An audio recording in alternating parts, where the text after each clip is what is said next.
YouTuber भाई भी आए हैं, बड़े भाई भी आए हैं। लोग आजकल रुचि यादव के बुलावत है तो बड़ा उम्मीद से बुलावत है। ट्रेंडिंग सॉन्ग सुने बदे ट्रेंडिंग तब माई के बखान माई के वंदना होएगा गुरुजी।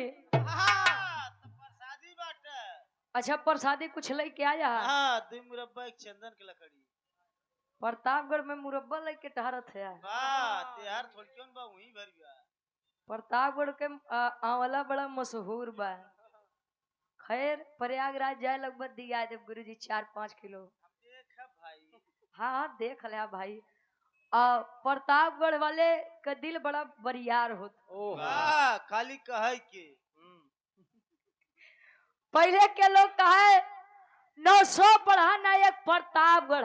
वाह वाह भैया। अब बड़ी सुंदर गीत हमरे नीलेश भाई से आप लोग सुना कि सैया खोजा हेराइल मोल झुलनिया ना बारे उदुलही केवल खोजे बदे कह दी है नहीं तो नीलेश भैया आज के दुल्ही तो 3 थान गहना मांगत है। बात तोहरे पास आज के समय में दहेज अगर ले लिया तो जान ले जिए के जमात तू खुद ही लेते है। दुल्ही के ईमान कब पलटा 5 लाख दी है तो 15 लाख गोहराई तो कुछ हेता पता है नहीं बा। आजकल तो तलाको होत बा तो तलाकों में बड़ा लोग खुशी दिखावत हैं कि 15 लाख 20 लाख दा तो भाई तलाक होई नहीं तो होई बाहरे आज के जनरेशन। अब एक लाइन कुछ गुरुजी बज जाए और फिर एक छोट सा विराम गाय दें और श्यामो भैया के फरमाइश हो जाए। अब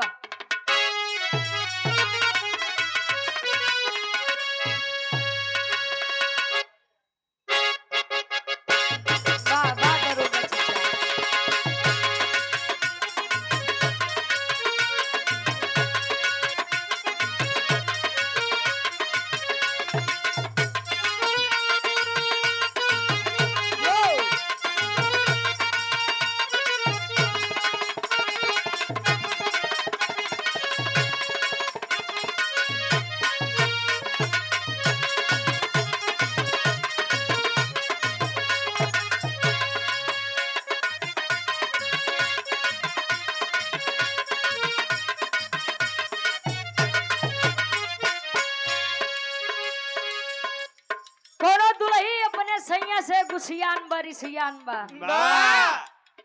दुल्हवा बड़ा दिलदार रहे कहे कि हमार धनिया ये हमार सोआ धनिया। अरे वो सोआ धनिया नहीं पागल।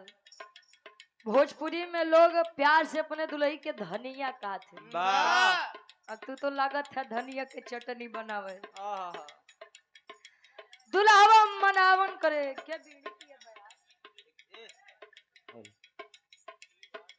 के बीड़ी पियत बा हो चाह का बाबू बंद कर दे। आजकल तो नशे जीवन बा पहले जल जीवन रहे आज नशा जीवन बा। हे स्वामी हाँ बाबा बुताई दो के 2-4 घंटा बाद पिए लग गया फिर हाँ बे बंद कर दे। दुल्ही कहे दुल्हावा मनावन करत बा नकिया चढ़ौले बाड़ू मुहवा फुलौले बाड़ू मुहवा फुलौले बाड़ू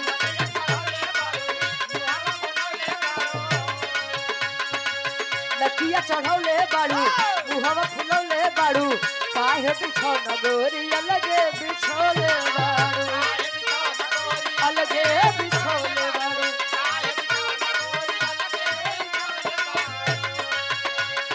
काहे खिसियात बड़ू कोरबा में आ जा काहे खिसियात बड़ू कोरबा में आ जा गला तनी ना जा। दुल्ही कहे राते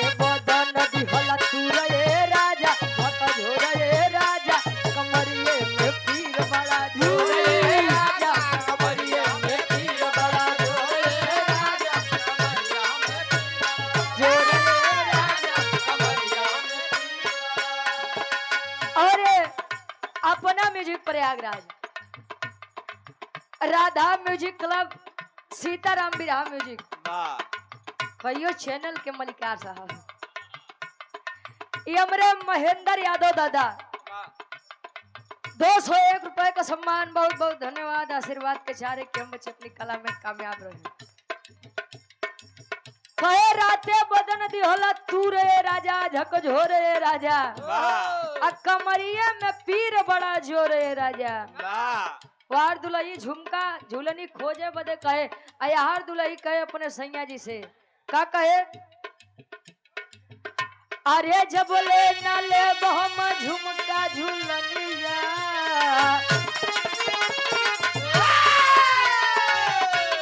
नीलेश भैया देखा भैया हमार कितना मासूम आदमी है, इनसे बढ़िया बड़ा सीधा आदमी है।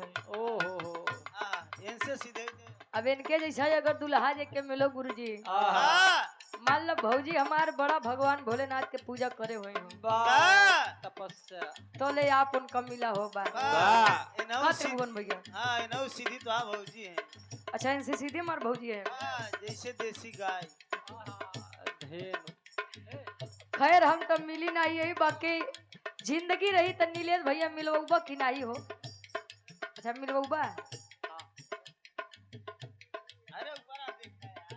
गुड्डू यादव जी 100 रुपया, बहुत बहुत धन्यवाद। आशीर्वाद के चारे कि मुझे अपनी कला में कामयाब रहे। दुल्ही कहे, अरे जब ले न ले बहुम झुमका झूलनिया, अरे जब ले न ले बहुम झुमका झूलनिया, सजरिया पे राजा सुतल नाही दे, सजरिया पे राजा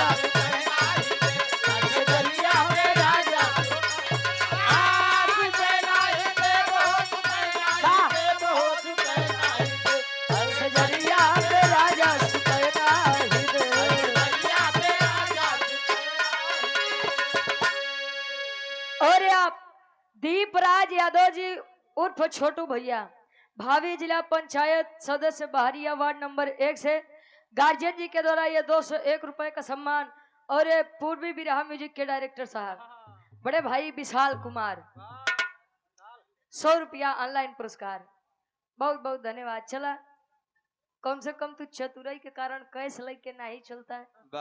हाँ बहुत बहुत धन्यवाद बा। ईश्वर करे कि काम में दिन दुना रात चौगुना तरक्की हो। कहे जबले न ले हम झुमका झूलनिया, सजरिया पे राजा सुते नहीं दे। सोना चांदी वैसे सोना में शायद सस्तान बगुरु नहीं तो बीचे में 1,70,000, 1,69,000, 1,65,000, सारा दिमाग खराब हो गया। गरीब आदमी अपने दुल्ही के सोना चांदी तो दई न पहिए लागत भाई ऊ जमाना जाई जाई। दुल्ही कहे अपने ड्राइवर सैया जी बदे कैसे,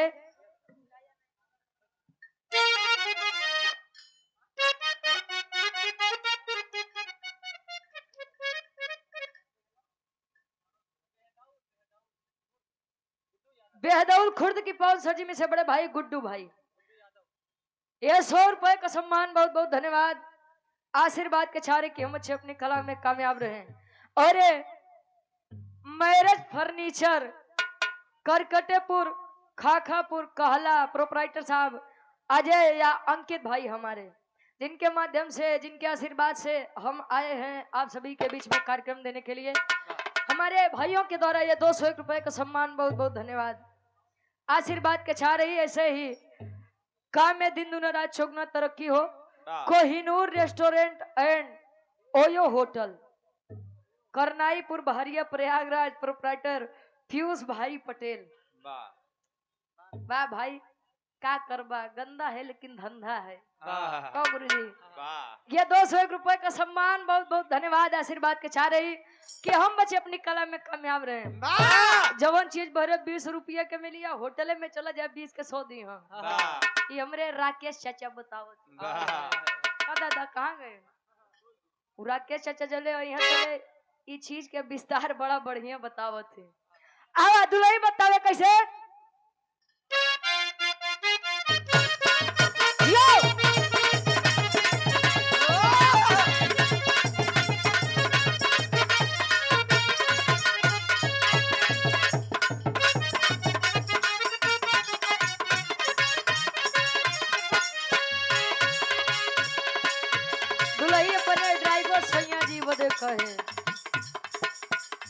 नया गवाना के नया होठ लाली होठ चाटो चाटो नया नया गवाना के नया होठ लाली होठ चाटो चाटो नया नया गवाना के नया होठ लाली होठ चाटो चाटो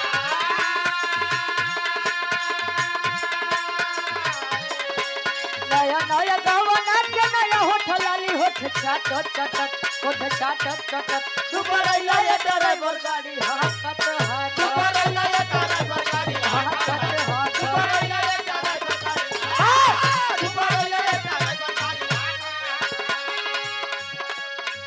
और हाल ही में एक गीत मार्केट में आई है समर सिंह भैया की दुल्ही अपने सैया जी से कहे गर्मी के मौसम में का कहे अरे छुआ तपसेना अभी भैया अरे छुआ तपसेना देखा न पोरे पोरबा अरे छुआ तपसेना देखा न पोरे पोरबा अतकिया पंखा गरमिया बेजोड़बा गरमिया बेजोड़बा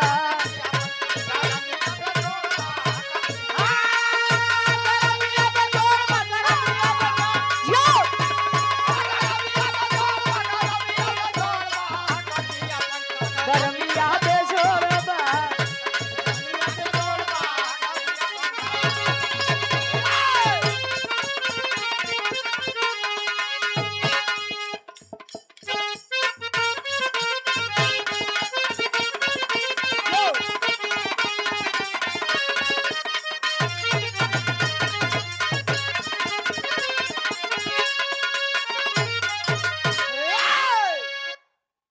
समय 3:20 होत बा और हम चाहेंगे कि अगर हम वैसे हम धुन तज में बड़ा बदनाम है ये धुने तराना के चक्कर में एक दिन नेताजी भेटाई गए नहीं खाखापुर में वैसा ना जाती कह दी है कि अब खाखापुर नाम सुनते मान पहले पूछ लिएगा पहले बतावा आयोजक के बा कहो अरे वो मर्द कैसे जो अपने बात पे नहीं टिके मर्द नहीं भड़िया है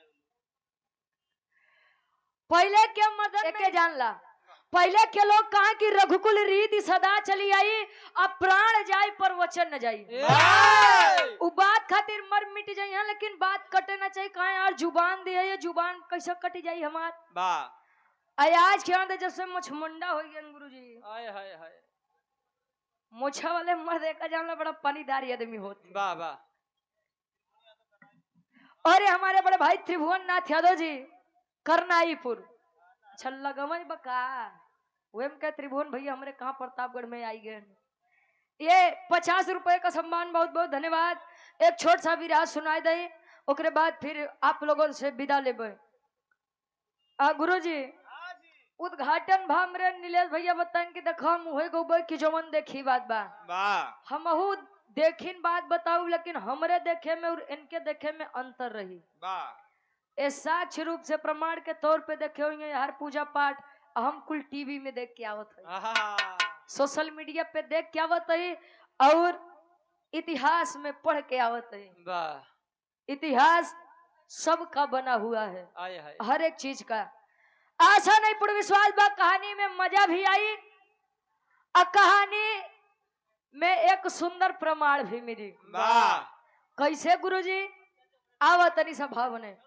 पप्पू भैया बंद कर दे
जमाना में कोनो कार्य एक जाति के नहीं रही गवा। पहले के लोग कहा कि अहिरन के काम केवल भैंस चराऊ बा, दूध बेचब बा।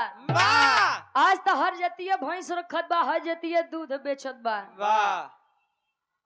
पहले के समय में विश्वकर्मा जी लोग यानी शुद्ध के लोहार कहा लोग, ये नहीं लोग पलाई काटो गुरुजी शटरिंग करे, लोहा खाली नहीं लोग पीटे। लेकिन आज नहु के काम केवल नहीं के नहीं रह गया, हर जाति के आदमी करत है। मैरिज फर्नीचर शोरूम ये हमरे अजय बाबूजी के बा। फर्नीचर के कार्य ज्यादा से ज्यादा विश्वकर्मा जी लोग करे का गुरुजी। हम ढेर दूरी नहीं जावी, हमार डब्लू गुरुजी बताई दे हम करे तो ये सब दुकान भर की ना विश्वकर्मा जी के जतिये ब्रांड बा। विश्वकर्मा जी हरे देखत रहे पत्थरे से लेके जन्माई दे कहो। आओ तनी 4 लाइन भूमिका के अंदर भाव बा, कवि जी लिखत हैं कैसे।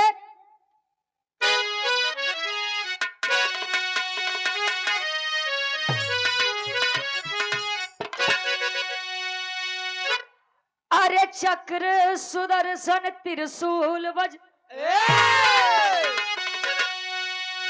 विश्वकर्मा जी जिसको है खुद ही बनाए,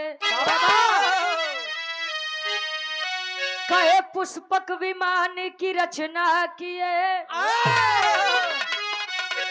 अरे रावण भी जिसको हवा में उड़ाए, कर्ण का कुंडल दधीची की हड्डी से। अरे दिव्य अस्त्र की देखो रचना रचाए।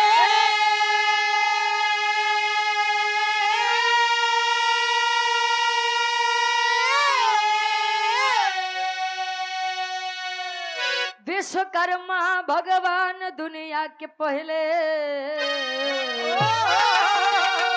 अरे इंजीनियर है बात यमलंदू बताए।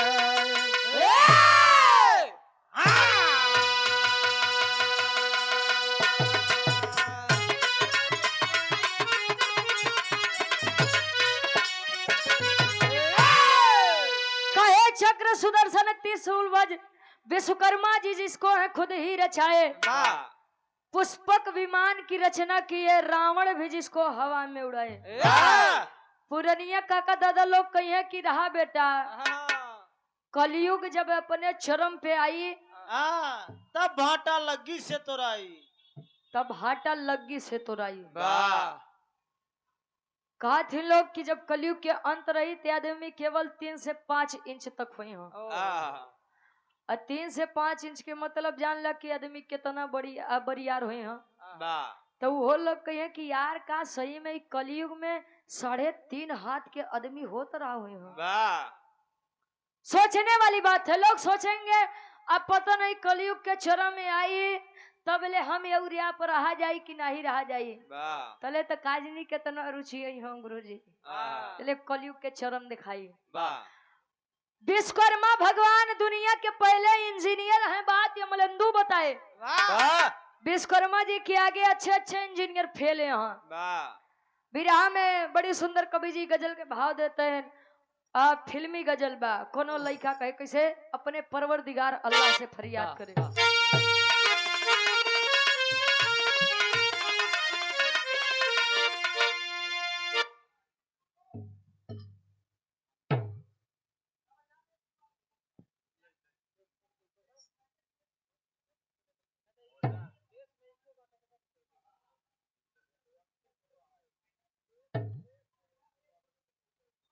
और सम्मानित गार्जियन जी जो कि परिचय के मोहताज नहीं हैं, बड़े भाई हमारे देवीलाल यादव जी मुखिया जी, प्रधान कली मुरादपुर और प्रत्याशी जिला पंचायत सदस्य गौरा 3 नंबर से हमारे गार्जियन जी के द्वारा यह सुंदर माला 501 रुपए का सम्मान ईश्वर करें कि विजय का तिलक क्या आपके मत्थे पर लगे। बाकी भैया जमाना तो जवन बाल लागत बत कि चुनाव वाला कुल माहौल गायब हो जाइए। प्रधानी के डेट रखान रे वो आगे पीछे होत बा। अजले प्रधानी नहीं हुई तो ले जिला पंचायती कहाँ से आई। ई जमाना आई बा लागत बा कि अब दिखावे नहीं करी प्रधानी के चुनाव। वाह उ लड़का अपने परवरदिगार अल्लाह से फरियाद करे कि ऐ मालिक, अरे क्या प्रेम करना गलत बात है? और क्यों एक सच्चे इंसान को कभी उसकी मोहब्बत नहीं मिलती है? वो कहा कैसे कहे?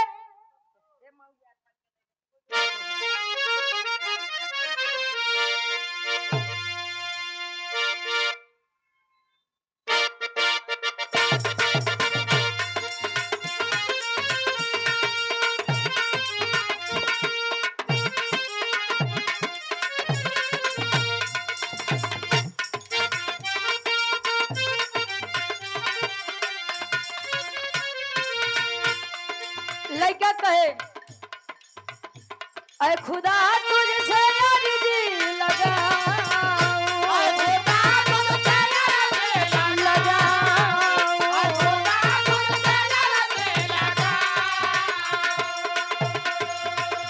अरे खुदा तुझसे अर्जी लगाऊं, वो मुझे मैं उसे भूल जाऊं, वो मुझे मैं उसे भूल जाऊं, वो मुझे मैं उसे भूल जाऊं। अरे खुदा तुझसे अर्जी लगाऊं, अरे खुदा तुझसे अर्जी लगाऊं, वो मुझे मैं उसे भूल जाऊं, वो मुझे मैं उसे भूल जाऊं। एक लाइन बा विश्वकर्मा जी खातिर, कल विश्वकर्मा अपने दिखाए,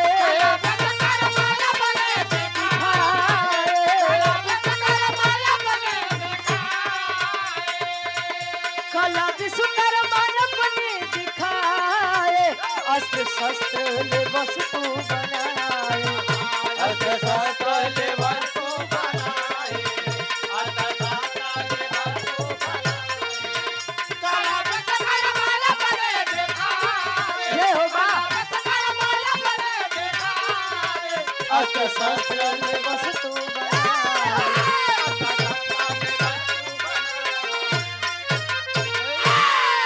कहे कला विश्वकर्मा अपनी दिखाए, अस्त्र शस्त्र ले वस्तु बनाए। समय के थोड़ा अभाव बा हमरे खातिर, या से कहानी थोड़ा आप लोग सुना ज्यादा आगा बाबा कम, ताकि सबके मन वाली हो जाए। विश्वकर्मा जी की एक पत्नी जिनका नाम घृताक्षी बताया गया। अच्छा, पहले के राजा कई और रानी रखे गुरुजी, आज तो जमाने उल्टा बा। आज के रानी 4-5 ही राजा रखी लेते। वाह सत्ताहार वाली कितना रखे बा? एक मंजी जाने उनका काकी है। ना हो वो इतना बढ़ के यहाँ से बोला था गुरुजी, तार घमंड बोला था। घमंड से बोले थे कि आज के समय में जीवन साथी जेका वफादार मिले वो तो घमंड से बोलबे करी। अब मूड़ी काटे वाले समय में वफादार मेहरारू पाया और का चाहिए तो कहो। घृताक्षी स्वर्ग लोक की अप्सरा थी और इंद्र जी के दरबार में नाचने और गाने का कार्य करती थी। और घृताक्षी विश्वकर्मा जी के मेहरारू रहे। घृताक्षी और विश्वकर्मा जी के बीच में एक बिटिया जेकर नाम चित्रांगदा बा। चित्रांगदा भी 18 साल के बेहद खूबसूरत, अपने माई के जैसे वो नाचे गावे के काम करे। तब विश्वकर्मा जी के बहरे बड़ी इज्जत रहा, लेकिन घरे कोनो इज्जत ही नहीं रहा। जब स्वर्ग लोक इंद्र लोक पहुंचे, कायम अब विश्वकर्मा जी आवत है, कुछ भी हो लेकिन विश्वकर्मा जी के मेहरारू के कमर बड़ी तगड़ी बा। विश्वकर्मा जी के मेहरारू नाचत गजब के। कमर नाही को थ्रेसर के पुल्ली बैठी।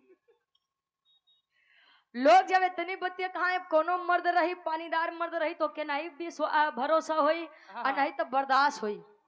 विश्वकर्मा जी घृताक्षी का तनाई कुछ कहा, लेकिन चित्रांगदा अपने बिटीवा का कहा कि ए लड़की सुन, ए लड़की सुन,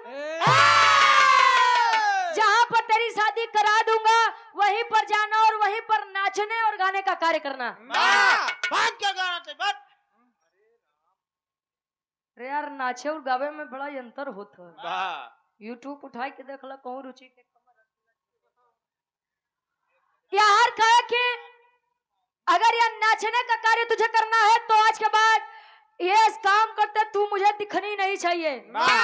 अब विश्वकर्मा जी के बिटिया चित्रांगदा के ये चीज के सोच हो गया कि बतावा बाबू हमार हमसे घृणा करत है। अरे नाचने में क्या बुराई है, आखिरकार मैं अपने माँ का काम ही तो बता रही हूँ। लेकिन बाबू के बतिया नहीं बर्दाश्त हुआ। चित्रांगदा चली है स्वर्ग लोक को छोड़ करके आई है मृतलोक में। और जब मृतलोक में आई तले यही के एक राजा से मुलाकात होत बा और घटना घटत बा। कौन घटना घटे, एक लाइन गीत लगत बा।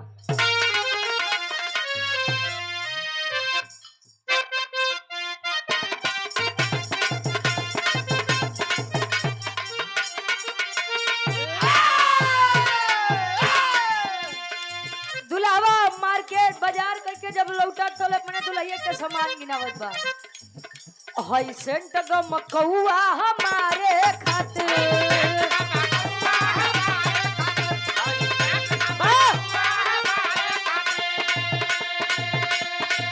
सब सामान बावे तोहरे सिंगारे खातिर, सब सामान बावे तोहरे सिंगारे खातिर। सेंट गमकौआ हमारे खातिर, सब सामान बावे तोहरे सिंगारे खातिर। टिकुली लैला झुमका लैला कजरा हाई फाई, लैला झुमका लैला कजरा हाई फाई, लैला झुमका लैला कजरा हाई फाई। दुल्हन टिकुली लैला झुमका लैला कजरा हाई फाई। आय हाय हाय अरे सड़िया करियई के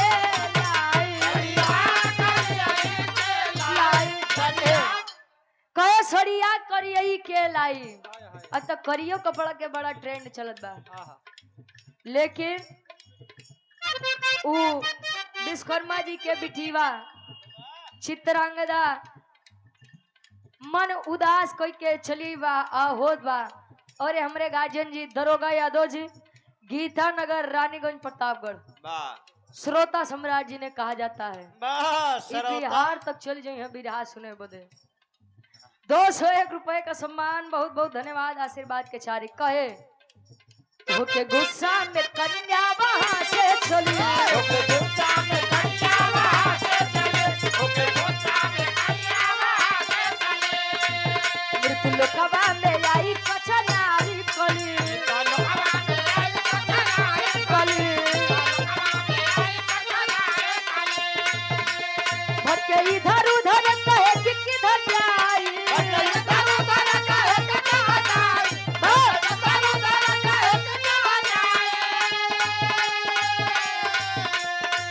इधर उधर कहे कि किधर जाई।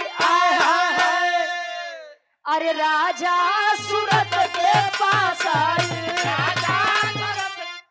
कहे हो के कन्या गुस्सा में वहां से चली, मृतलोकवा में आई कचनार कली। मृतलोक में जब आई, मृतलोक के एक राजा जिनका नाम राजा सूरत बताया गया।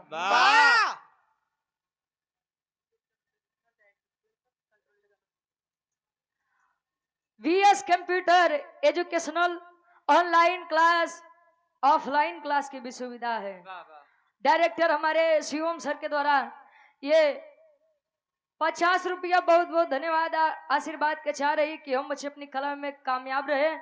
खाखापुर नियर पावर हाउस कहला रानीगंज प्रतापगढ़ में ये सुविधा बा। हमारे शिवम सर के द्वारा बहुत बहुत धन्यवाद आशीर्वाद के चाह रही।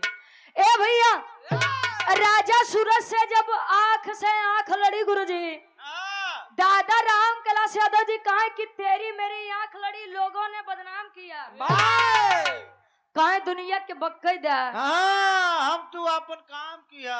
अरे केहू केहू कहेला उमरिया के दोष बा, कही के गए सूरदास सब नजरिए के दोष बा। चित्रांगदा के आंख जब राजा सूरज से लड़ी, दोनों में प्रेम हुआ। राजा सूरत कहा है चित्रांगदा हम तोरे बिना नहीं जी पाऊ।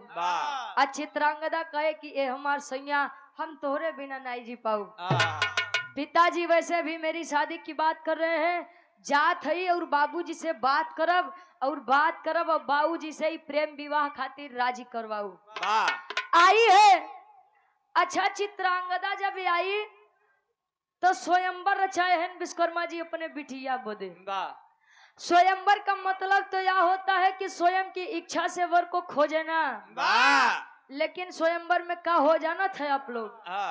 स्वयंवर हो तो राजा महाराजा शर्त रखे कि जे इस शर्त पूरा करी हुए हमरे बिटिया के दुल्हा बने। अब उस शर्त पूरा करे वाला चाहे 60 साल के बुजुर्ग हो, चाहे 70 साल के, चाहे 80 साल के।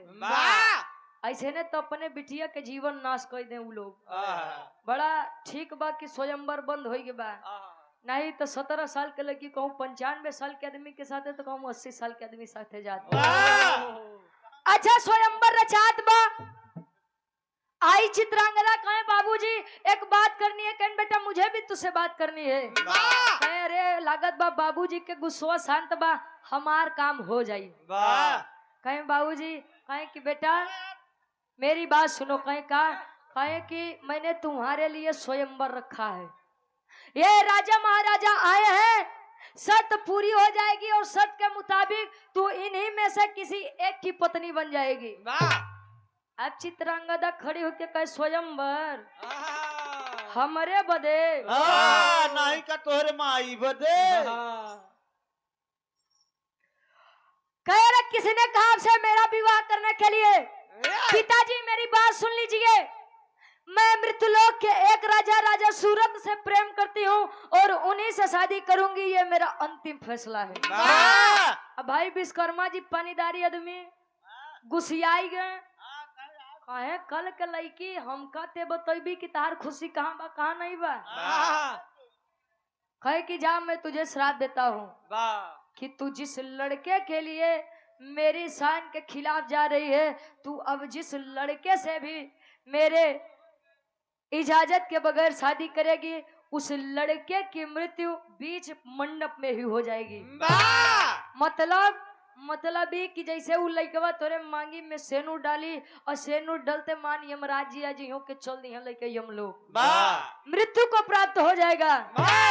आय हाय चित्रांगदा बेचारी मन मार के मन उदास कह के निकलत बा, सोचत बा कि जब हमार बाबू हमरे खुशी के खिलाफ हो गए तो अब हम उम्मीद कैसे करी।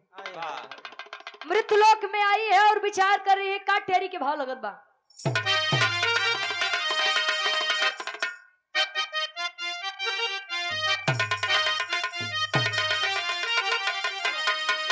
अरे स्वयंवर अपने आप रच दिए, अरे राम स्वयंवर अपने स्वयंवर अपने आप रच दिए, दुआ तो दिए नहीं बदले में मिला शराब।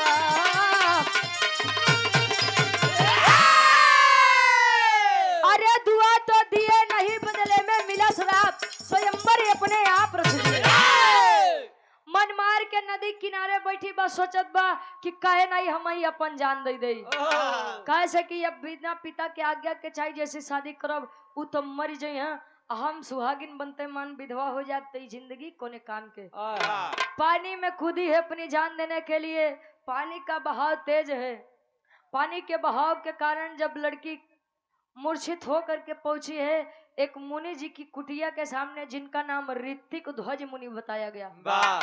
उन्होंने अपने शिष्यों को आदेश दिया कि बेटा जाओ, कौन लड़की है बाहर लेकर आओ। लेकर आए, कहे बेटा इतनी कम उम्र में इतना बड़ा फैसला क्या बात है? कहे स्वामी ए बाबा हम विश्वकर्मा जी के बिटिया चित्रांगदा है, मृत्युलोक के राजा सूरत से प्रेम करती थी, शादी करना चाहती थी, मेरा यही गुनाह है क्या?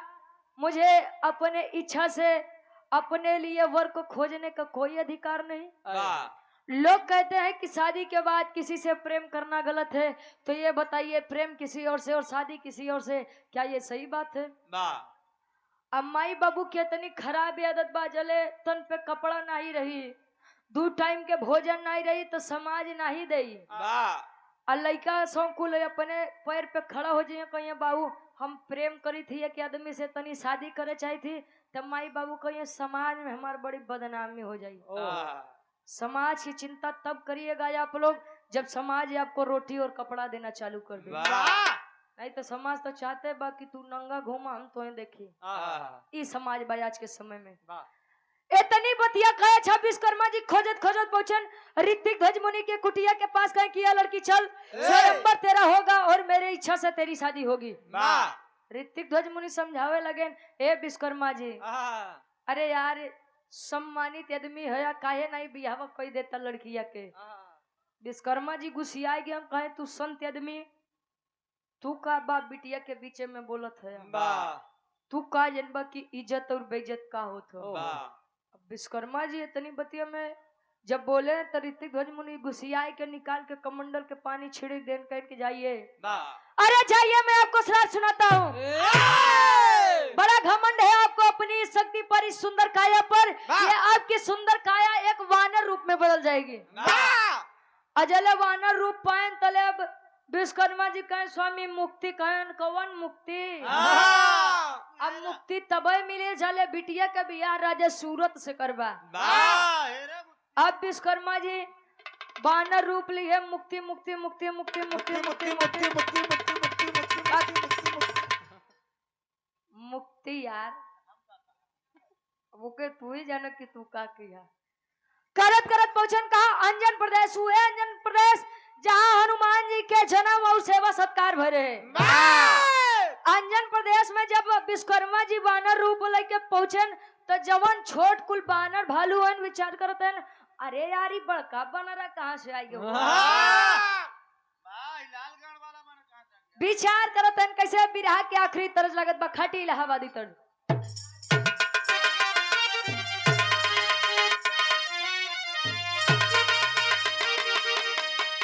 आए हाय अरे राम झको रमार झूलनी अरे राम झको रमार झूलनी कहाँ साड़ी लहराए हो झको रमार झूलनी। सतीन सुइया में हैदर अली गुरुजी गाँव है अरे गजब की हूँ बहिनी अरे तछीन ना भतार हो गजब की हूँ बहिनी ना भतार हो। लेकिन विचार करिए आप लोग अंजन प्रदेश के कुल वानर विचार करते हैं अरे कहाँ से आया बनरा अरे कहाँ से आया बनरा मोर नगरी में कहाँ से आया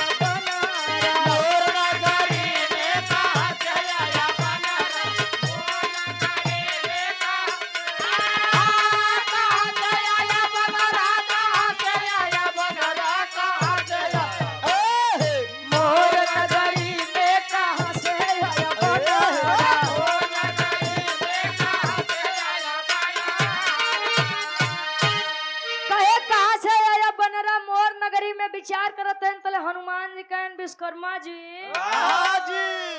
बानर बन के वो हमरे नगरी में बरियारे कांड करे हाथ हूँ। अरे हनुमान जी का बताइए मुक्ति दे नहीं तो देश दुनिया में बड़ा संकट होई कहाँ से आविष्कार होई कोनो चीज के। कहे विश्वकर्मा जी तू यारे रुका हमरे प्रदेश में रुका सुरक्षित रहा हम जात है। पहुंचत स्वर्ग लोक में इंद्रलोक में केकरे पास विश्वकर्मा जी के मेहरारू घृताक्षी के पास। घृताक्षी का देख के कहे सब दिन नचबई करबू तो कुछ पता बा कहे कौन चीज के कहने रे तोरे स्वामी विश्वकर्मा जी बानर बन के हमरे नगरी में बैठा है। कहने रे स्वामी कैसे हो गया कहीं आवा चला तब बताइए कहा कैसे गए हनुमान तब घृताक्षी को ले आए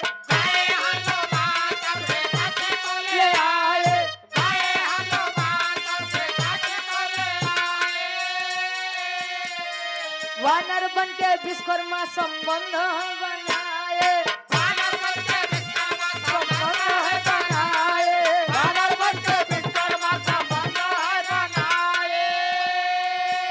अरे दुई लई पैदा भइले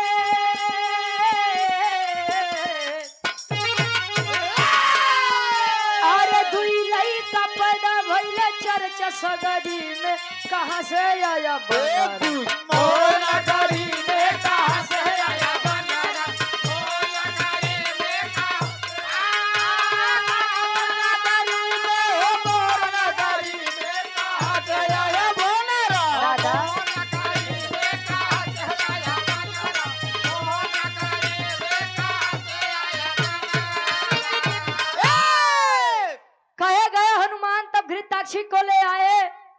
घृताक्षी का जब लिया क्या हनुमान जी तक घृताक्षी लगे हंसे, कहे स्वामी हमरे स्वामी के तो पूछिया बड़ी बरियार बा। पूछिया बानर बिना पूछी के थोड़ी रही हो। कहे कि अरे बाप रे बाप हमरे स्वामी के पूछिया तो बड़ी बरियार बा।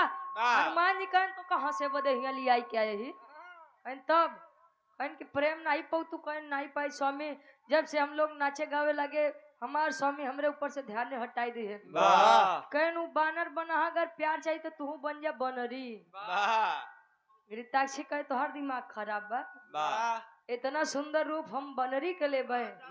कहन प्रेम चाहिए तो वानरी बनिए और नहीं चाहिए तो जाइए फिर से नाचिए। कहिए स्वामी कहे गुस्सिया था, अरे अपने स्वामी बड़े हम कुछ बन जाए। अच्छा वानरी रूप लिए हैं घृताक्षी जी, तो विश्वकर्मा जी के सामने लगा पोज पर पोज मारो है। विश्वकर्मा जी के काहे मुक्ति है रे, काहे मुक्ति के भाड़ में पहले अभी युक्ति के जुआ लगाई। अच्छा पीछे पीछे टारत है। अच्छा घृताक्षी कहा बा हनुमान जी काम होत बा। विश्वकर्मा जी आवत है लगे जले काम होत बा तो तू अपन काम देखा। अच्छा दोनों में प्रेम हुआ, वानरी रूप घृताक्षी और वानर रूप विश्वकर्मा जी, दोनों में प्रेम हुआ और प्रेम हुआ तो दोनों के बीच में संबंध बना। एक जान ला कि सृष्टि आगे तब तक नहीं बढ़ सकती है जब तक दो अलग अलग समुदाय के आदमी आपस में एक न हो, चाहे वह मनुष्य हो, चाहे पशु हो, चाहे पक्षी हो। अच्छा जब हुए तो घृताक्षी के वानरी देह से, वानरी शरीर से दो वानर पुत्रों का जन्म हुआ। दो वानर पुत्रों का जब जन्म हुआ, घृताक्षी कहे कि ये स्वामी आए रहे यहाँ प्रेम पावे बदे दूठी लड़कियों जन्माई गया। अब हम जाते विश्वकर्मा जी के मुक्ति मिल जाए तो भेज दे, नहीं तो यार धैली है। अच्छा गए विश्वकर्मा जी फिर सोचे रे साला सही बात है कि तिरिया चरित्र दैबो न जाना, ओकरे चक्कर में हम मुक्ति भुलाई गए।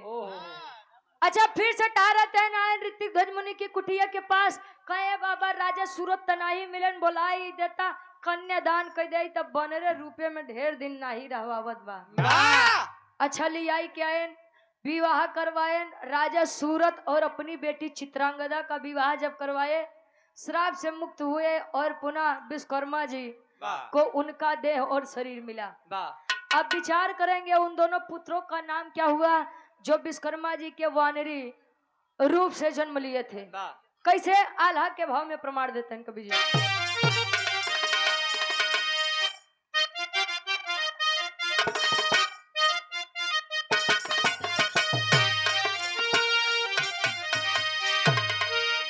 अरे वानर रूपवा में कैले विश्वकर्म मन मानी बाबू, वानर रूपवा में कैले विश्वकर्मा मन मानी बाबू, वानर रूपवा में कैले विश्वकर्मा मन मानी बाबू। घृताक्षी गुजरिया से संबंध बना,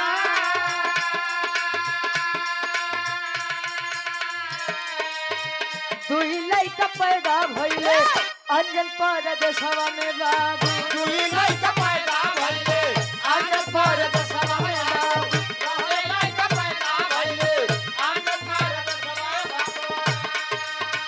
नल नील जे कर नाम पड़ी जा,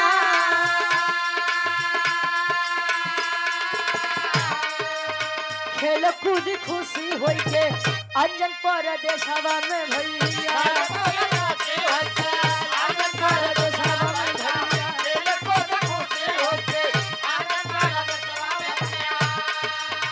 माई अंजनी ले ली गोदिया उठा,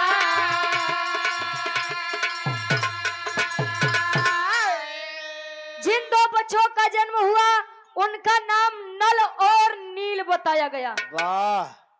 रामायण के बड़े जानकार लोग बैठा है, रामायण महाभारत प्रतापगढ़ प्रयागराज सुल्तानपुर के बच्चा बच्चा जानो था। नल नील एक ऐसे वीर थे जिनका रामायण में बड़ा अहम भूमिका रहे, और उनका भूमिका कहाँ रहे आप लोग जानत है। आखिरी भाव खड़ी के भाव लगत बा,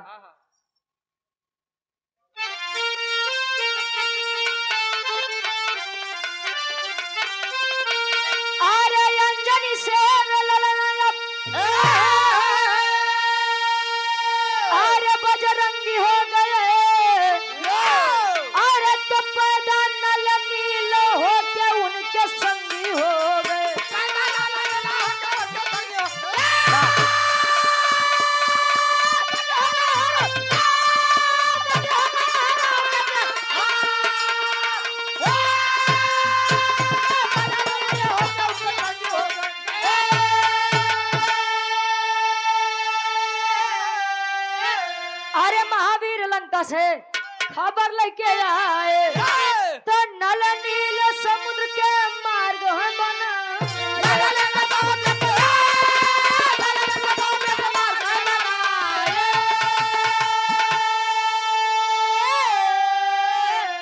अरे हुई लड़ाई तीनों वीर अब जंगी हो गए अरे तो पैदा नल नील हो के उनके संगी हो कहे अंजनी सेवे ललना या बजरंगी हो गए तो पैदा नल नील हो के उनके संगी हो गए। नल नील के भूमिका वहां रहे गुरुजी जल राम सेतु निर्माण होते रहे। नल नील ना होते तो शायद बनत लेकिन शायद की बड़ी दिक्कत झेले के पड़ जाते हैं। अच्छा कभी कभी होता है कि हमारे लिए वरदान अभिशाप भी वरदान बन जाता है। कैसे जाना था? जब राजा दशरथ जी ने श्रवण कुमार को तीर मारा था तो अंधे और अंधे के द्वारा श्राप मिला था कि जैसे मैं पुत्र वियोग में मर रहा हूँ अभी पुत्र वियोग में मरोगे। वैसे मरबे। तो राजा दशरथ प्रसन्न हुए कि अबे हमारे तो लड़के नहीं बा तो हम कहाँ से पुत्र वियोग में मर जा। कहो कहे चले हमारे लड़के नहीं बा तले हम पुत्र वियोग हमरे कहाँ से आई। और वह श्राप उनके खातिर वरदान हो गया। एक नहीं 4 गदे लग जन्म ले ली हम घरे। अब ऐसे ने नल नील के साथ भी हुआ था। नल नील को उनके बचपन में उनके शरारती स्वभाव के कारण श्राप मिला था कि बालको तुम इतने शैतान हो। तुम इतने शैतान हो। अरे शैतान के मतलब जो लड़कियां बड़ा अनुवादी करे बड़ा मस्ती करे उनके लोग कहते हैं रे यार बड़ा शैतानी करत बा। बड़ा शरारती लड़कियां। तुम लोग इतने शरारती बच्चे हो कि आज तुम लोगों ने हमारी तपस्या को भंग कर दिया है। मैं आपको श्राप सुनाता हूँ कि आप लोग कितना भी बड़ा पत्थर कितना भी भारी पत्थर नदी में फेंकेंगे छोटा से छोटा भी पत्थर फेंकेंगे फिर भी वह पानी में नहीं डूबेगा। और यही अभिशाप राम सेतु निर्माण के लिए वरदान बन गया। वैसे ये बड़े गुरु जी विश्वकर्मा जी हरण के बातें अलग बा। चला श्रापो पायन वानर बने लेकिन वानर बने के बावजूदो 2 लड़का ऐसा जन्माए धन की जैसी राम सेतु निर्माण हो गया। हाँ हमारे बिरहा का शीर्षक बा विश्वकर्मा जी बने वानर और नल नील का जन्म। आखिरी में खानदान के परिचय बा। फिर हमारे श्याम सिंह भैया के एक लाइन समाजवादी गीत हो जाए चलते चलते।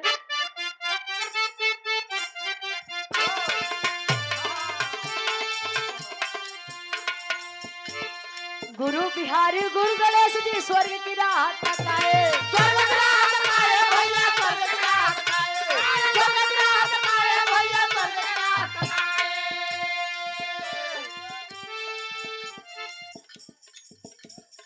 कभी चंद्रिका चांद बन बैठे अमलेंदु गीत सजाए।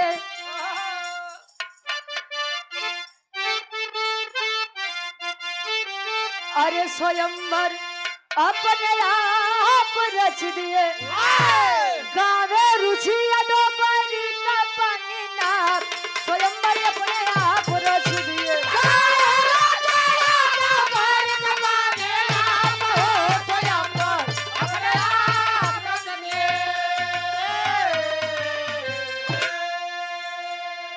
एक लाइन समाजवादी गीत ले लो गुरु जी।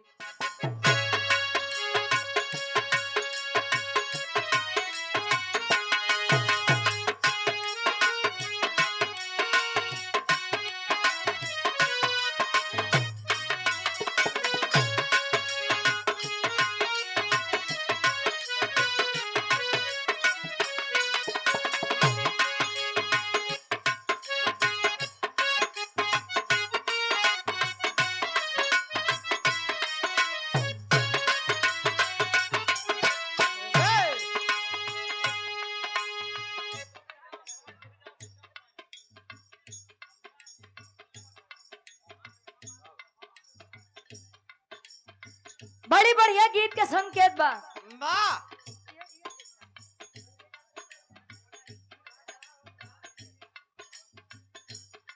ठीक बा ये ठीक बा। कोनो लड़का रहे कोनो लड़की से कहे या मान लो कोनो लड़की कोनो लड़का से कहे प्रेम, मोहब्बत, वाह इश्क, वाह लव हाँ हो लव। आज के समय में ये कुल बड़ा नुकसानदायक चीज बा। वाह का है सही आदमी से हो गया तो जीवन सेट, आ खराब आदमी से अगर प्यार हो गया तो जीवन नरके बा। वाह प्रेम तो हमरे काका बाबा लोग करें। कब गुरुजी ऐसा नहीं रहे कि ये लोग प्रेम नहीं करत रहे। वाह किए रहे कैसे हो? खुरपी से निशान लगाई लगाई किए रहे। आय हाय अच्छा, खुरपी के निशान काहे बदे लगावे? वाह कहाँ जब अच्छा चली आए आहा हाँ, तब दक्षिणैया चली आए दिमाग। आय हाय अरे बा बहादुर। आहा चोला पुराण उ लड़का कहे अपने मासूका से, कैसे कहे?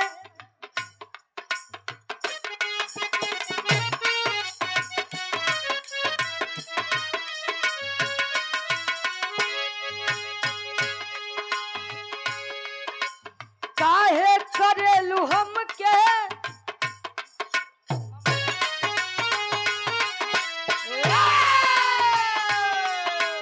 काहे करेलू हमके बदनाम रहे तहे।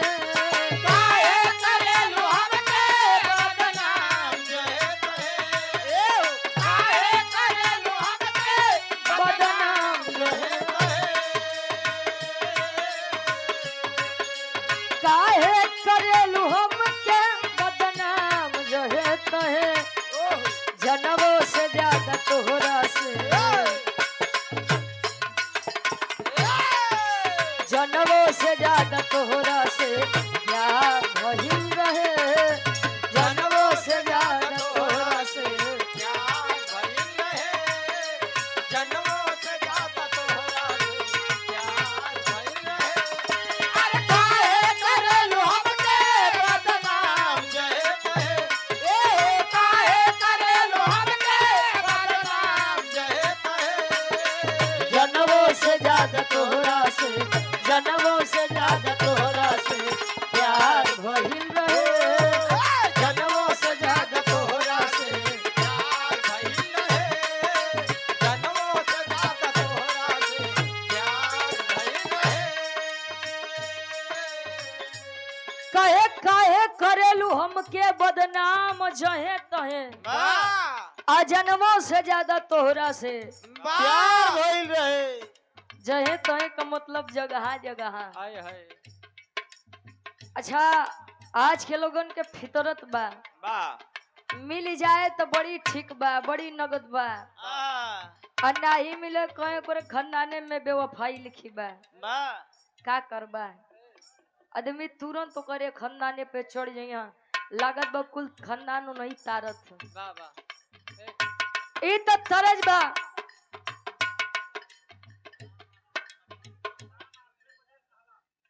कहला कि पवन सरजमी से राम आश्रय पटेल जी, वाह ये 100 रुपए का सम्मान कहला में हमारा कार्यक्रम हुआ था और सभी लोगों ने बड़ा प्यार दिया था वाह और आज भी वह कार्यक्रम याद है। बड़ा सुंदर, बड़ा भव्य कार्यक्रम हुआ था वाह और कहला के बातें अलग बा गुरुजी। वाह कहला कहला के नौटंकी बड़ा मशहूर वाह है। और श्याम भैया कहाँ है?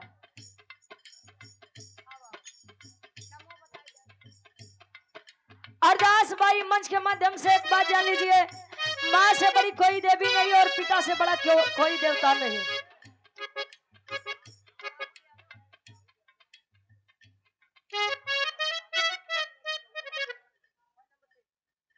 जिला पंचायत सदस्य गौरव वार्ड नंबर 3 से बड़े भाई आप राहुल यादव जी, बड़े भाई के द्वारा ये सम्मान की कड़ी में सम्मान किया गया था। सुंदर माला और 1100 रुपए देकर सम्मान हुआ था। वाह बहुत बहुत धन्यवाद। ईश्वर करे कि विजय का तिलक आपके मत्थे पर लगे, यही हमारी दिली कामना है। अरदास बाजा मंच के माध्यम से कैसे?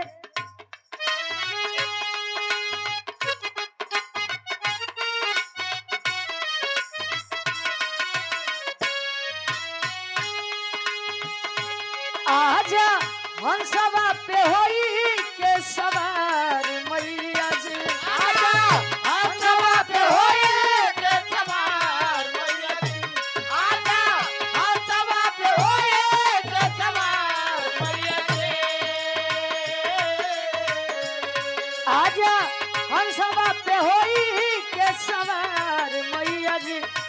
काहे देरिया लोग बोलू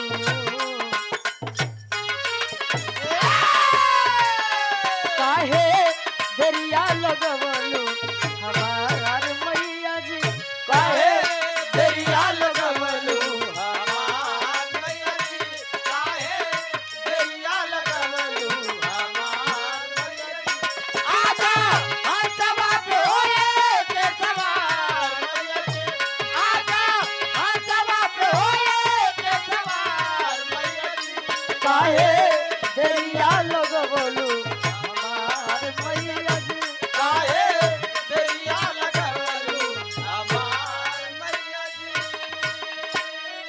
ए कहे आजा हंसवा पे होई के सवार मैया जी काहे देरिया लगवलू हमार मैया जी कहे संतों के साये में सतगुरु का ढाबा है और मन मानो तो मथुरा मन मानो तो काबा है।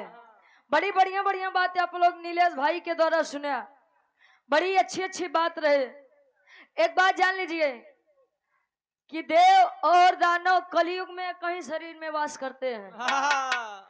कुछ कुछ आदमी कहीं है कि यार इंसान के रूप में साला शैतान है, और कुछ के आदमी कहीं है कि यार कुछ का लेकिन इंसान के रूप में बेचारा भगवान है। तो आज के समय में देव और दानव एक शरीर में वास करी हैं। अब देव बाहर आई कि दानव बाहर आई परिस्थिति के अनुसार डिपेंड करता है। अंतरा के पहले अंताल में बिटिया अरदास करे फरियाद करे कैसे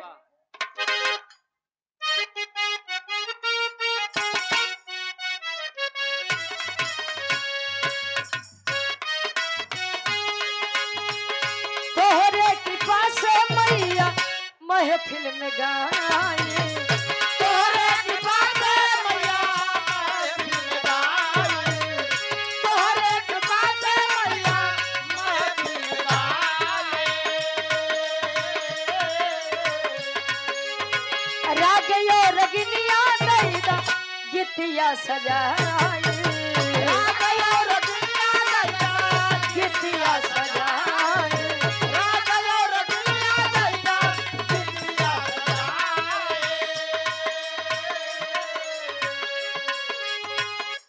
याद हमारा से होई तो है प्यार मैया जी याद हमारा से होई तो है प्यार मैया जी आके महफिल में दे दो दुलार मैया जी आके महफिल में दे दो मैया जी आके महफिल में देखो दुलार यो! आके महफिल में देखो दुलार मैया जी ऐसे यूट्यूबर भाई लोग आगे लगाए ले तो कुल जवन कब भैया अभी आदमी हर से घूम कहीं कहीं ऐसी बढ़िया बबुआ ठेला सुन ला सुने के बाद ये आवाज चला है वाह भाई आइए। और ये मैरिज फर्नीचर शोरूम के मलिकार साहब आदरणीय गार्जियन जी हमरे अंकित भाई के आप पूजनीय पिताजी और धर्म के हमारे भी पिताजी आप अजय यादव जी वाह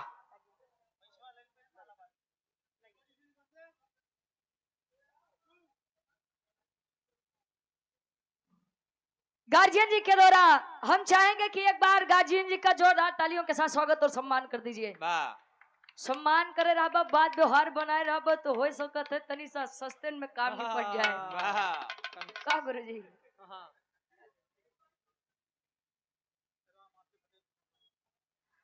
राम आश्रय पटेल जी मकान मलिकार साहब वाह ये गार्जियन जी के द्वारा सुंदर माला 200 रुपए का सम्मान बहुत बहुत धन्यवाद।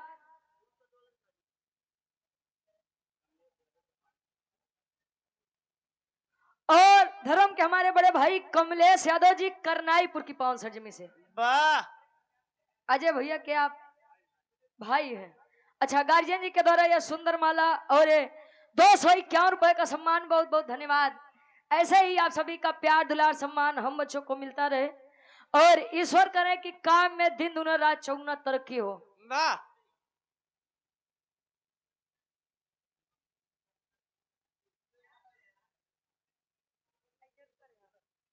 लक्ष्य कुमार पटेल उर्फ मोंटी भैया भावी ग्राम प्रधान पद के आप भावी प्रत्याशी हैं खाकापुर से। वाह कैसे हम भैया ठीक बा। ये 501 रुपए का सम्मान बहुत बहुत धन्यवाद। एक बात जान ला कि प्रधानी में लोग 7 पीढ़ी के दुश्मनी याद दियावो थे। वाह जाबा वोट मांगे कहिए तहार बाबू हमार खेत सींचे रहन ता पानी नहीं दिए रहने के जान ले। वाह जब बाबू तोहर पानी नहीं दिए रहन तो का वोट हम कैसे दे देबे। और आज के समय में कोई भी आप बिजनेस कर रहे हैं कोई भी कार्य तो जान ला बात व्यवहार बढ़िया बात तो कमों में काम करबा तब वो बढ़िया चली। अब बात व्यवहार नहीं ठीक बा केवल 10 आदमी बैठ के चौराहे बाजी करी है तो कितना बढ़िया बिजनेस करबा डूबी। इसीलिए अपने काम पर फोकस करिए।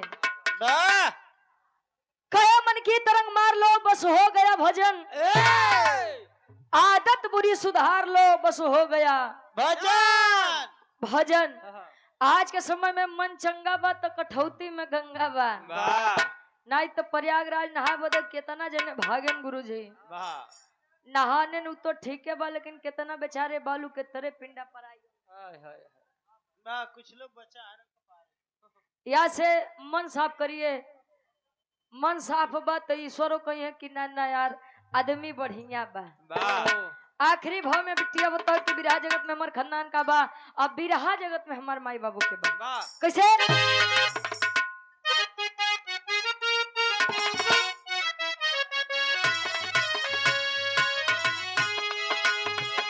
गुरु बिहारी गुरु देश के बनो बोलू गुरु बिहारी गुरु देश के बनो बोलू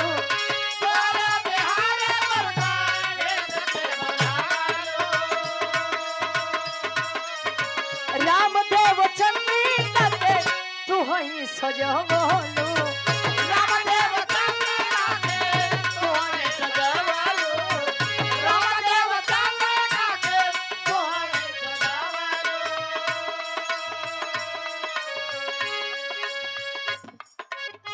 बोलू। और ये हमारे बड़े भाई श्याम यादव जी प्रयागराज से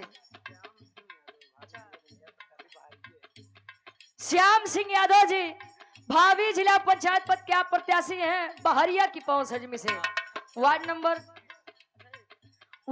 1 से जो कि बड़ा प्यार देते हैं जहां भी कार्यक्रम हो आसपास भैया पहुंच के बड़ा सम्मान देते हैं। ये सुंदर स्मृति बिल्कुल बिल्कुल गरीबों के मसीहा जिनको लोग अपना भगवान मानते हैं ये है इंसान के रूप में देवता। कम महेंद्र दादा नहीं तो देखा था कंडीशन आज के जवन हो गए बा कितना 25,000 के भरवाई ले लेकिन चाहिए तो बीजेपी चाहिए साले कसम खाए रहे ने कि गरीबी मिठाई हाँ और लागत बा कि गरीबन के मिठाई दे के धरी है। और कितना आदमी तो 2-4 दिन ऐसा ना गुरुजी पेट्रोल पंप पे जाम लगन हम तो कहे लागत बा कुल प्रोग्राम नाश भवा। तेल पेट्रोल मिलबे नहीं करी सीएनजी मिलबे नहीं करी तो प्रोग्राम आदमी कैसे जाई हो। खैर तेल पेट्रोल वाली तो दुविधा तो नहीं कम दिखात बा लेकिन गैस सिलेंडर वाली बड़ी दुविधा दिखात बा अमित भैया मेहरारून के ऊपर बड़ी विपत्ति बा। अब करिया हो जाए कुल। ये हमारे श्याम सिंह यादव भाई के द्वारा श्रद्धेय नेताजी की सुंदर स्मृति और 501 रुपए का सम्मान बहुत बहुत धन्यवाद। ईश्वर करे कि विजय का तिलक आपके मत्थे पर लगे।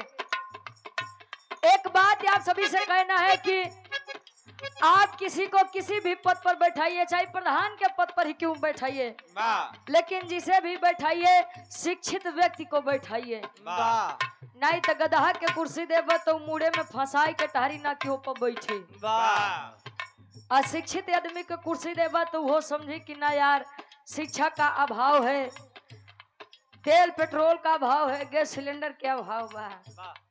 बहुत बहुत धन्यवाद बा श्याम भाई के। कहे कैसे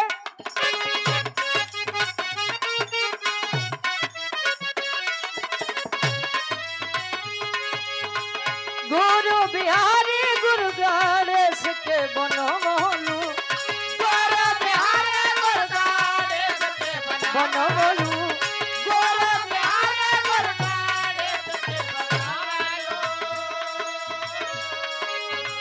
रामदेव चंद्रिका के तू ही सजवलू, रामदेव चंद्रिका के तू ही सजवलू, रामदेव चंद्रिका के तू ही सजवलू। याद रुचि के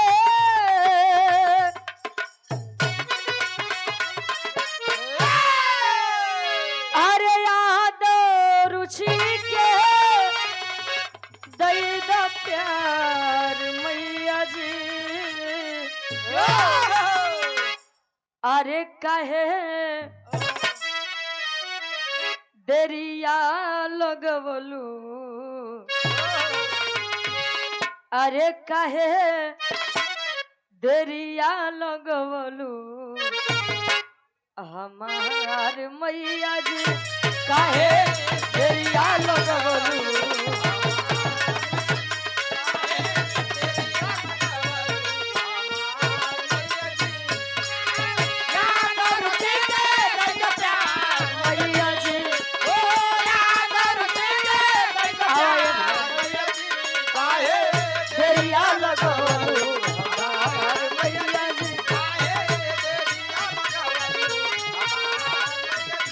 अरे काहे देरिया लगवलू हमार मैया जी।